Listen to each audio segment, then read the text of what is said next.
You know, we've all heard about the endless race to make transistors smaller and faster. But what if I told you the most important battle for the future of AI isn't even happening on the chip itself? It's happening in the package, the complex, intricate housing that pulls it all together. So today, let's dive into this hidden revolution. This quote from an industry insider just nails it. The package has effectively become the new transistor. I mean, just let that sink in for a second. The entire focus of innovation, the whole game has shifted. It's not just about how tiny you can make the components anymore. It's about the architecture of the whole system, how you build a thriving city of chips, not just a single lonely skyscraper.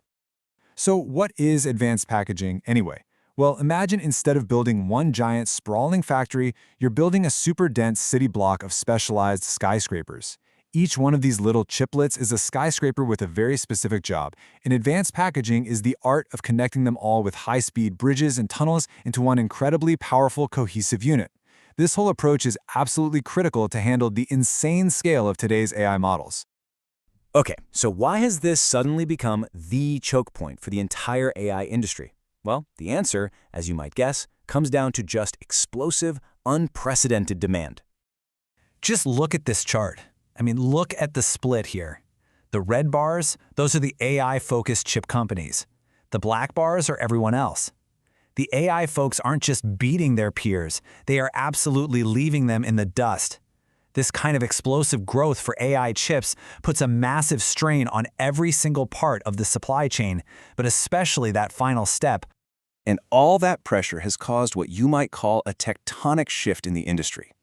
For years and years, the front end, actually fabricating the silicon wafer, that's where all the glory was. But this chart tells a new story. Growth in back-end packaging is now blowing past front-end manufacturing. That final, once kind of boring assembly step, that's now the critical bottleneck for the entire industry.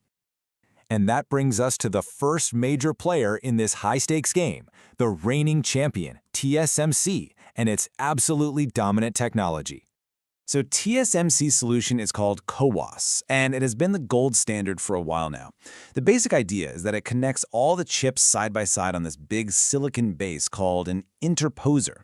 You can think of it like building your entire city of chips on one single solid high-performance concrete foundation.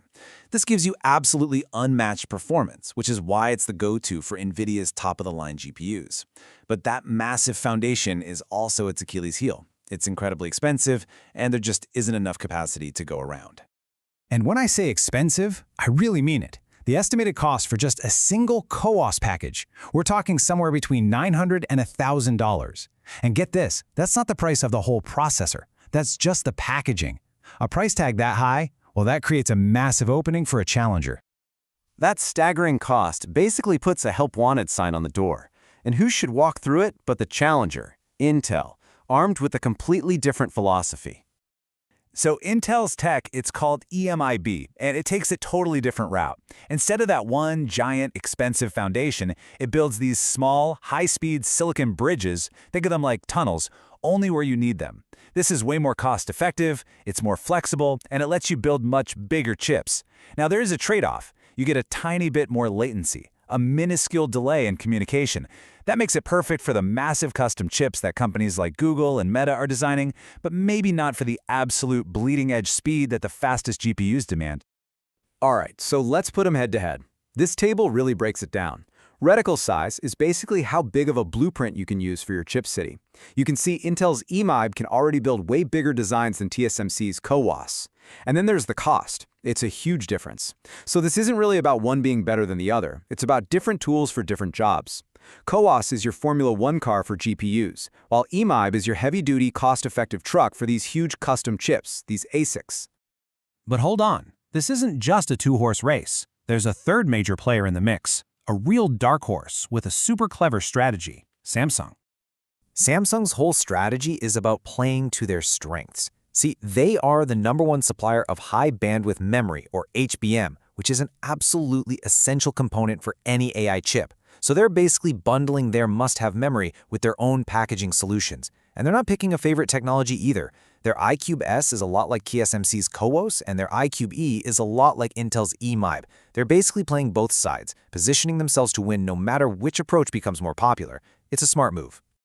So, okay, we've got this fascinating three-way race going on, but the entire racetrack itself is about to change in a really fundamental way. Let's talk about the next great leap forward in packaging. The industry is moving from round wafers to rectangular panels. For decades, chips have been built on these 300mm circular pieces of silicon. But we're really starting to hit the physical limits of how big a single chip you can make on a circle without wasting a ton of valuable space around the edges. And the scale of this change is just wild. A 300% increase in usable area. Seriously, it's like you've been baking on a small, round pizza stone your whole life, and someone just handed you a giant rectangular baking sheet. You can just fit so many more, and so much bigger, chips onto a single panel. This is really the key to making the next generation of AI hardware affordable. Now, to make these gigantic new panels actually work, we also need a big breakthrough in material science. As these superchips get bigger and bigger, the traditional materials can actually bend and warp under all the heat and stress. So what's the solution? Well, the industry is shifting to glass substrates, which are way more stable and can handle these new Goliaths without breaking a sweat.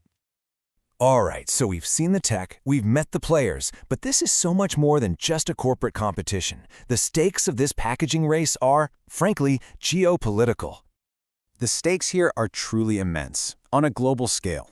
First, you've got sovereign AI.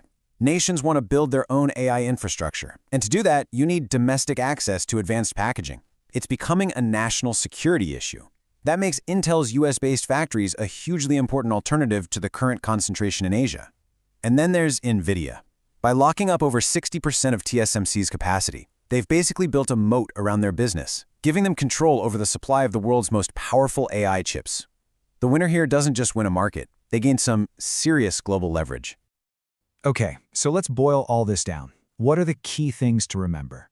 First, the AI bottleneck has officially moved from the transistor to the package.